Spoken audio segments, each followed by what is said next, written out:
யாருக்காவது கங்குல் என்ற சொல்லுக்கு பொருள் தெரியுமா? அப்படி தெரியலனா இப்ப தெரிஞ்சுங்க. கங்குல் என்றால் தமிழ் மொழியில இருட்டு என்று பொருள். இந்த இருட்டை குறிக்கக்கூடிய சொற்கள் என்னென்ன தமிழ் மொழியில இருக்கோ அந்த சொற்கள் தான் இந்திய மற்றும் உலக மொழிகள் அனைத்திலும் பெரும்பாலும் பயன்படுத்தப்படுது அப்படின்னா உங்களால நம்ப முடியுமா? தமிழ் மொழியில இந்த இருளுக்கு பல சொற்கள் இருக்கு. அதுல ஒரு சொல் இரு. இரு என்றால் தமிழ் மொழியில இருட்டு. இந்த இரு என்கிற சொல் தான் இரவு அப்படின்னு வருவது. இந்த இரவு என்கிற சொல் தான் ராவு அப்படி ஆகுது. இந்த ராவு என்கிற சொல் தான் ராத்திரி ஆகுது.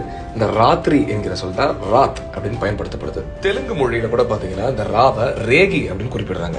தமிழ் மொழியில அல் மற்றும் நல் இவை இரண்டு சொற்களுமே இருட்டை தான் குறிக்குது. அதனாலதான் பாத்தீங்கன்னா சங்க காலங்கள்ல அல்லங்காடி நாலங்காடி அப்படின்னு குறிப்பிடுவாங்க. அங்காடி என்றால் கடைகள்ங்கிறது உங்களுக்கு தெரியும். இந்த அல்லங்காடினா இரவில் நடத்தப்படக்கூடிய கடைகள், நாலங்காடினா பொழுதுல நடத்தப்படக்கூடிய கடைகள். இந்த அல் என்கிற சொல் இருந்தா அந்தி என்கிற சொல் பயன்படுத்துறோம். அந்தி மாலை, அந்தி பொழுது. அதே போல இந்த நல் என்கிற சொல்லும் இருட்டை குறிக்குது. இந்த நல் என்கிற சொல் தான் நசீனு வருவது. இந்த நசி என்கிற சொல் தான் நிசி அப்படின்னு பயன்படுத்தப்படுது. நள்ளிரவு, நடுநிசி அப்படின்னு சொல்றோம் இல்லையா? இந்த நசி என்கிற சொல் இருந்தா நைட் அப்படிங்கிற ஆங்கில சொல் மறைவு வந்திருக்கு. இந்த நடுநிசி என்பதை தமிழ் மொழியில யாமம் அப்படின்னு குறிப்பிடுறாங்க. இந்த யாமம் என்கிற சொல்லதான் வடமொழியில ஷியாமம் அப்படின்னு சொல்லி பயன்படுத்துறாங்க. அதே போல கார் என்கிற சொல்லும் கருமை தான் குறிக்குது. கார்முகில் அப்படின்னு சொல்லுவாங்க. தென்குமரியில் தோன்றிய தமிழ் உலக மொழிகளுக்கே தாய் என்பது இதுல கூட நமக்கு தெரிய வருது. இந்த காரொலியை கண்டிப்பாக அனைவருக்கும் பகிருங்க. நம்மளுடைய வரலாறை நாம தான் உலகறிய செய்யணும்.